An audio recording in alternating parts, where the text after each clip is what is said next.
I enrolled in some art classes, I guess when I was about 8 years old, and have always been interested in drawing and painting. But it wasn't until I went to college that I began to become interested in clay. Because my artwork is kind of split down the middle right now. I have my functional world of whimsical trays that I find fun, and then I have a more serious side of the sculptural forms that are made purely for art's sake, purely for my own endeavors, my own questioning, and not made considering the masses and how they will purchase them or not.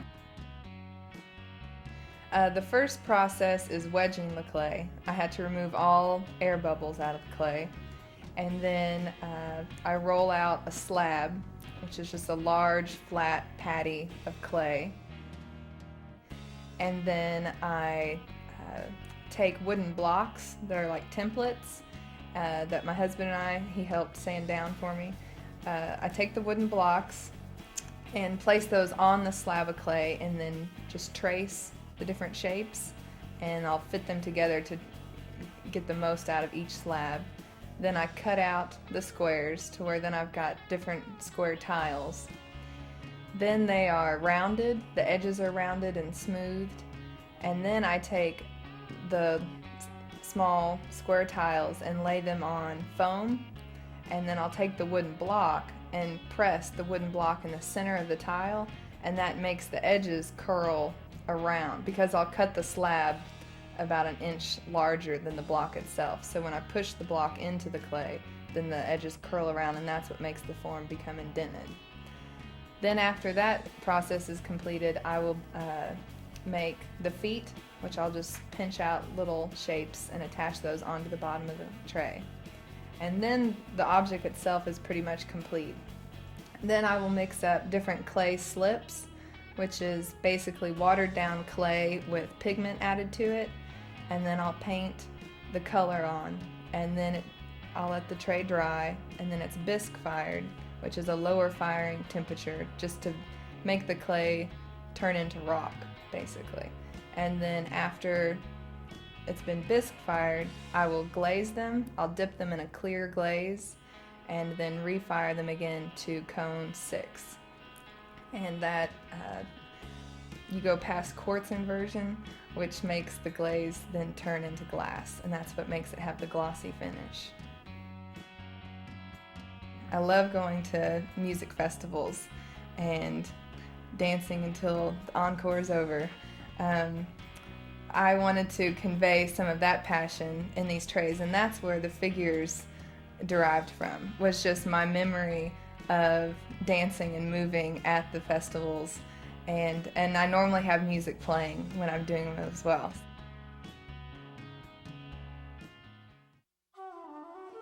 The way I make the small sculptures, the small pod forms, I'll actually just pinch those out of clay.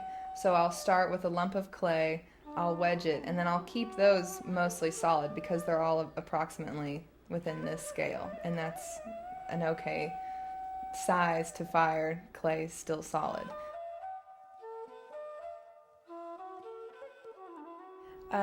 The shape that kind of seemed to answer a lot of questions that I have in life, I've narrowed down into the vesica.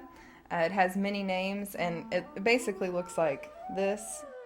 It's like a circle that's pointed on either end, like an almond form, and for some reason that just kind of seemed to be the answer to a lot of questions I had, or a symbol that I could then express all these feelings I have towards life and the life cycle. And to me, it represents balance and masculine and feminine being balanced in one. And then it also represents just, I'm fascinated with how life is continually regenerating. And it seems that all life forms, whether plant or mammal or whatever, seem to all regenerate through that shape. I guess the ideal reaction that I would hope the viewers would achieve when they look at my sculptural pods is maybe as soon as they walk in the room and see the work, they might go, just kind of being aghast for just the of beauty, and for them to feel the inspiration I feel, and that inspirational motive is what drives me to make the work. So if they could feel for a moment what pushes me to continue making these, then that would be a huge success. And to also have become maybe just slightly more aware of the environment, and to see a little deeper into what we're so immune to seeing every day, the trees, the grass, the leaves. It's been a part of our reality since we were ever born. So if maybe they could see the beauty just a little bit deeper, as in how I find such inspiration in it, then that would also be a big success. Well, it's just pure passion, really, and having curiosity and questions, life questions that no one can answer, that all philosophers will philosophize about. This is my method of trying to answer my own philosophical questions. Rather than writing about it to come to some type of epiphany, I find creating forms will help me have personal epiphanies to help answer questions that no one could answer for you. So it's all internal, I guess, an internal drive.